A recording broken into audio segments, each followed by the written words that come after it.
O Tanjobi omedetou gozaimasu. Isto é japonês para parabéns. O Observador faz 12 anos e, em vez de bolo, oferecemos uma visita ao Japão com a Pinto Lopes Viagens.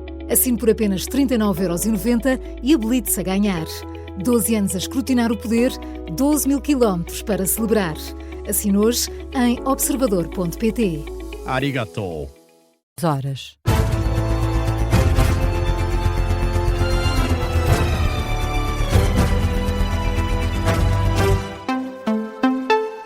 As notícias com Carlos Pedro. Jornal das 6 na Rádio Observador, a começar pela operação emergente. Alexandra Leitão garante que, se fosse arguída, suspenderia o mandato de vereadora na Câmara Municipal de Lisboa. O Observador avançou que há 2 vereadores do PS na Câmara de Lisboa arguídos nesta operação emergente. São eles Sérgio Sintra e Carla Madeira, ambos da equipa de variação de Alexandra Leitão. Os arguídos garantiram que não tinham intenção de suspender as funções que desempenham na autarquia. Agora, em reação num espaço de comentário na CNN Portugal, Alexandra Leitão admite que agiria de maneira diferente e deixa elogios ao deputado municipal Miguel Coelho, que, esse sim, suspendeu o mandato. Quero deixar aqui uma palavra de grande elogio à atuação que o Miguel Coelho teve, que no próprio dia suspendeu o seu mandato como deputado municipal, onde era também líder da bancada do PS na Assembleia Municipal. A manutenção ou não em funções ou a sua suspensão, não estou a falar em renúncia, estou a falar em suspensão, depende de uma valoração que os próprios, tendo em conta que o mandato é seu, devem fazer relativamente às condições políticas que têm para exercer esse mandato. É evidente que existem consequências políticas, é evidente que isto é mau para o Partido Socialista, como foi o Tutti Frutti para o PSD e outros casos, é evidente que isto é mau. Alexandra Leitão a dizer que, se fosse arguída, suspenderia o mandato imediatamente. O Chega recebeu luz verde do Presidente da Assembleia da República para agendar a reapreciação do decreto sobre a perda da nacionalidade. O diploma foi chumbado de forma unânime pelo Tribunal Constitucional. No Parlamento tinha sido aprovado por todos os partidos da direita. Agora, de acordo com André Ventura, José Pedro Aguiar Branco enviou um despacho na passada sexta-feira a permitir o agendamento do debate sobre este decreto que pretende criar a pena acessória de perda da nacionalidade. Logo no dia em que o decreto foi considerado inconstitucional, o Presidente do Chega desafiou a maioria de direita a confirmá-lo no Parlamento, mas a PSD e Iniciativa Liberal recusaram seguir esse caminho, não querendo entrar numa ruptura institucional com o Palácio Raton. André Ventura admite que a decisão pela inconstitucionalidade do decreto representa uma derrota, diz que reagiu ao acórdão do Tribunal Constitucional com total estupefacção. O tema vai agora novamente ser discutido na Assembleia da República. E continuam as reações à prestação social única proposta pelo Governo. Desta vez, o secretário-geral do PCP acusa o Executivo de querer apertar a vida dos mais pobres com a criação desta prestação social única. O Governo aprovou em Conselho de Ministros na passada sexta-feira o novo sistema de atribuição de prestações sociais, que vai agregar 13 apoios sociais não contributivos que eram pagos até então de forma individual. Está também previsto na proposta que os beneficiários tenham de fazer até 15 horas de trabalho social por semana. Ora, Paulo Raimundo critica este modelo e acusa o Governo de falta de coragem para enfrentar os mais poderosos.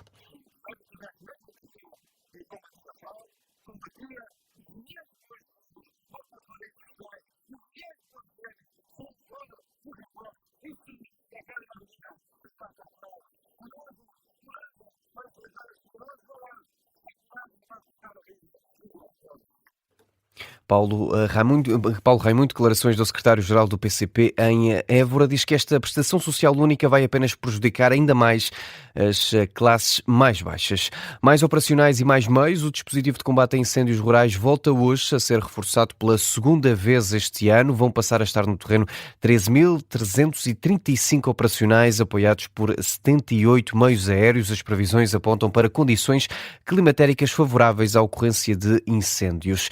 Ainda o mais recente balanço feito pelo Banco Alimentar contra a Fome. A campanha deste fim de semana recolheu cerca de 1.900 toneladas de alimentos. Trata-se de uma subida de 2,5% face à campanha do ano passado.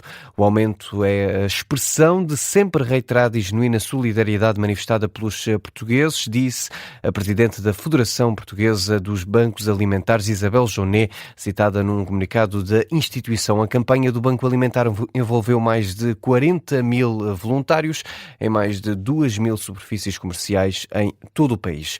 Olhamos agora para a atualidade internacional. O Conselho de Segurança da ONU reúne-se hoje de emergência na sequência dos avanços terrestres de Israel no Líbano.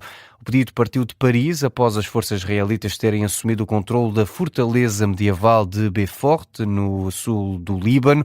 Isto apesar do cessar-fogo que vigora desde 17 de abril.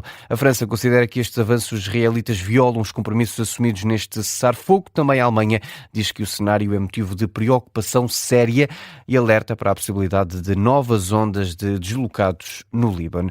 Ainda no Médio Oriente, os Estados Unidos realizaram ataques durante o fim de semana no sul do Irão e avisaram sistemas de radar e controlo de drones, apesar do cessar-fogo em vigor entre os dois países. Esta nova onda de ataques norte-americanos, a terceira em pouco mais de uma semana, teve como alvo a cidade de Goruk e a ilha de Qeshm, perto do Estreito de Hormuz, informou o Comando Central do Exército dos Estados Unidos ontem na rede social X. Entretanto, mantém-se um impasse quanto a um acordo ou não entre Washington e Teherão. O Ministro dos Negócios Estrangeiros diz que até as negociações estarem concluídas, tudo o resto é especulação. São afirmações de Abbas Araghchi à agência de notícias iraniana IRNA. Diz o Ministro dos Negócios Estrangeiros iraniano que o diálogo e as trocas de mensagens entre os dois países estão de facto a acontecer. Explica, no entanto, que ainda não é possível julgar nada até que se chegue a uma conclusão clara. Diz que por agora a especulação criada não deve ser levada de forma séria. É relembrar que Donald Trump disse ontem que um acordo estava cada vez mais perto. A fechar, olhamos para a Colômbia. O presidente colombiano Gustavo Petro e o candidato presidencial de esquerda, Iván Cepeda, rejeitam os resultados da primeira volta da corrida presidencial, a primeira volta que terminou com a vantagem do candidato da extrema-direita, Abelardo de la Espriella. Gustavo Petro diz não aceitar os resultados preliminares, com 98% dos votos contados, que apontam Abelardo como favorito, com mais de 10 milhões de votos, com 43,7% do total.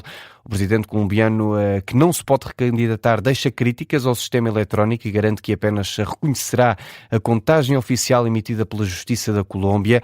Petro sustenta que a contagem, cujos resultados são meramente informativos e não têm validade legal, assenta num programa que apresenta inconsistências em relação ao recenseamento eleitoral oficial. O líder colombiano alega, sem apresentar provas, ainda assim, que o programa adicionou 800 mil pessoas ao registro eleitoral e foram acrescentadas centenas de milhares de votos em algumas assembleias de votos já contestadas. Fecha assim este Jornal das 6. A informação regressa às 6h30.